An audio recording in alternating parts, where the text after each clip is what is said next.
अब क्या हिंदुस्तान के मुसलमान नमाज पढ़ सकते हैं कानून के एतबार से, ईश्वरीय एतबार से, उनकी शरीयत के एतबार से? अकीमुस्सला, नमाज कायम करो। बच्चा बालिग हो गया, नमाज पढ़ो। अगर किसी मुस्लिम के घर में, अगर किसी मोमिन के घर में कोई बालिग आदमी है तो उस पर नमाज की जिम्मेदारी आयद होती है। अगर हम 5 वक्त की नमाज पढ़ते हैं मेरे भाइयों, मेरी माँ नमाज नहीं पढ़ती, मेरा बेटा नमाज नहीं पढ़ता है, मेरी बेटी नमाज नहीं पढ़ती, तो मुझसे रब्बे जुल जलाल कल क़यामत में हो सकता है कि हमारी नमाज को भी छीन ले, हमारी नमाज भी कबूल ना हो। इसलिए कोशिश कीजिए जहां पर आप नमाज पढ़ते हैं आपके घर के अंदर हर फर्द नमाज पढ़नी चाहिए।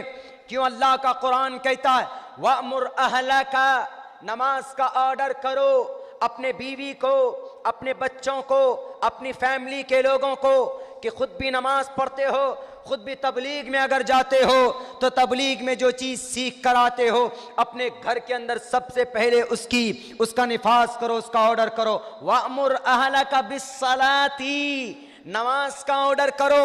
शरई एतबार से इबादत करना आपके लिए ज़रूरी है। नमाज एक ऐसी इबादत है जो किसी इंसान से, किसी मोमिन से, चाहे वो औरत हो कि मर्द हो, चाहे वो बूढ़ा हो, मालदार हो, गरीब हो, कमज़ोर हो, नमाज हर एक मोमिन के ऊपर फ़र्ज है। अगर कोई कहेगा कि नहीं मैं तो कमज़ोर हूँ, मैं तो गरीब हूँ, अल्लाह कहता है कि अकीमुस्सला, नमाज कायम करो। खड़े होकर नहीं पढ़ सकते तो बैठ कर पढ़ो, बैठ कर नहीं पढ़ सकते तो लेट कर पढ़ो, लेकिन नमाज the 5 times a day to offer salah, it's your great responsibility because Allah created us to offer salah in 5 times a day। 5 वक्त की नमाज कर पढ़ने के लिए अल्लाह ने भेजा। शरीय एतबार से देखिए तो अल्लाह तबारक व तआला कहता है कि नमाज पढ़ो, इबादत करो, रोज़े भी रखो, ज़कात भी दो। हमारा जवान तो आजकल सिर्फ बॉडी बनाने में जवान है, लेकिन जब रोज़े की बारी आती है तो अंदर होटलों में घुसकर खाना खाते हैं।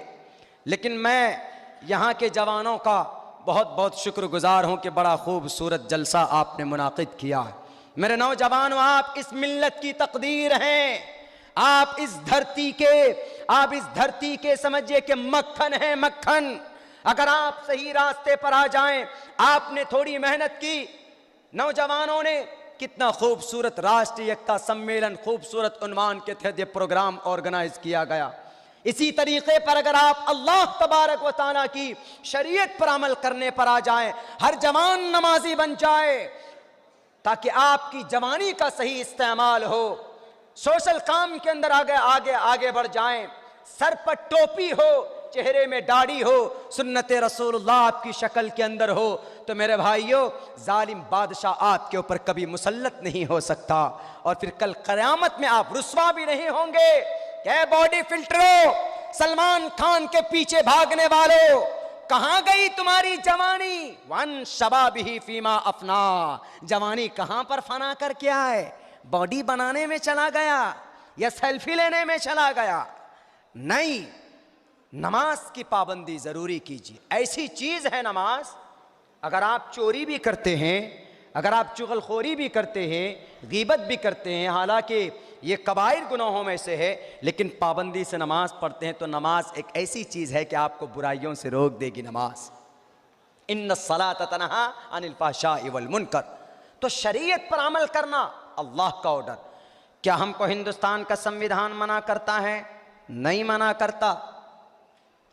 हिंदुस्तान का अगर मुसलमान है तो वो संविधान कहता है वो अजान भी दे, वो नमाज भी पढ़े, वो मस्जिद भी बनाए, वो तस्बीह भी गिने, वो तबलीग में भी जा सकता है, वो मदरसा भी बना सकता है, वो कुरान करीम की तालीम भी दे सकता है, वो पगड़ी भी बांध सकता है, सुन्नत रसूलुल्लाह पर अमल भी कर सकता है। इस धरती का कोई करप्ट नेता या इस धरती के ऊपर किसी माँ ने वो बच्चा नहीं जना है जो संविधान के एतबार से, संविधान के प्लेटफॉर्म से किसी मुसलमान को नमाज पर, रोज़े पर या ज़कात पर या नमाज या मदरसा चलाने पर, मस्जिद बनवाने पर रोक लगा दे, हिंदुस्तान का संविधान मना उसको नहीं करता।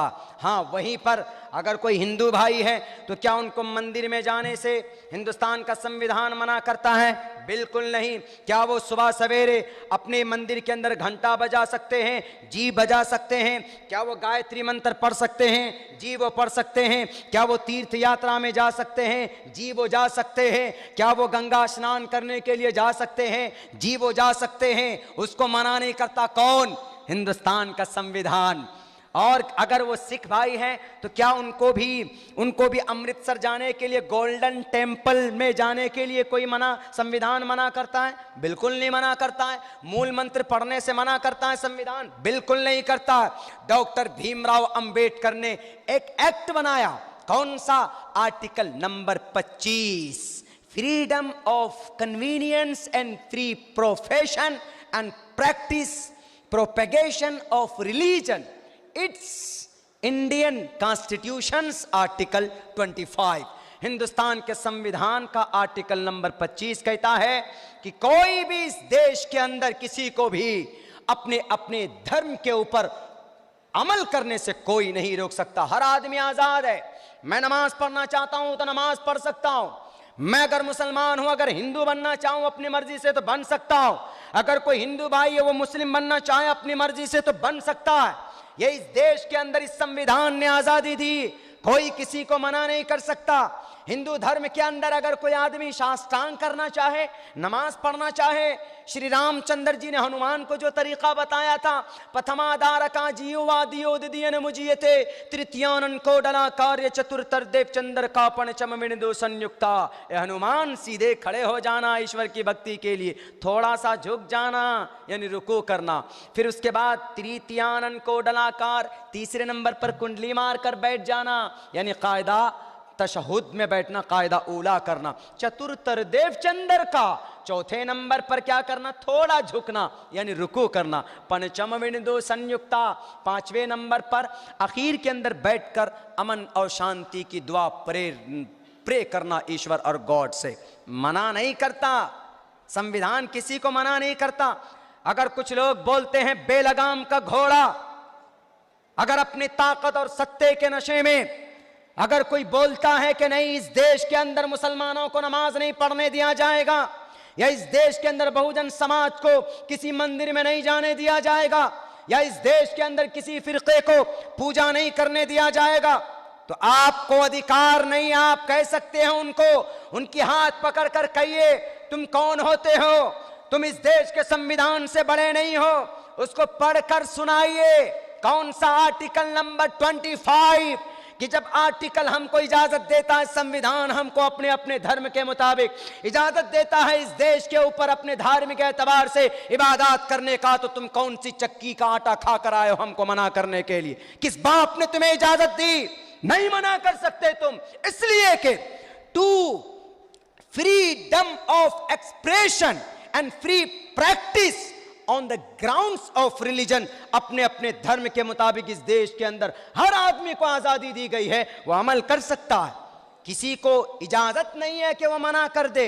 और मेरे भाइयों, दूसरी चीज, अब एक बात सामने आती है क्या कि इस देश के अंदर अभी एक बहुत बड़ा भूचाल मचा हुआ है। मैं क्लियर नाम नहीं लूंगा, इशारों से आप समझेंगे। जब कहा भीमराव अंबेडकर ने we the people of India, हम सब इस देश के नागरिक हैं। अच्छा, सब बराबर है कि छोटा बड़ा भी है? कोई महाराष्ट्र का अगर होगा कोई तो उसकी फजीलत ज़्यादा होगी, बिहार का अगर होगा, I belong to Bihar, I am just right now today I am coming from Kolkata and before 2 days I was in Bihar. मैं बिहार के अंदर था, उससे पहले कलकत्ता, वहाँ से आया हूँ मैं बिहार, क्योंकि बिहार बंगाली पहले ज़माने के अंदर एक तरह से गाली हुआ करते थे, अरे ये बिहारी है। एक बात बताएं आपको, नहीं आखिर में बताएंगे, अभी आप झगड़ा करेंगे हमसे। अब संविधान के अंदर क्या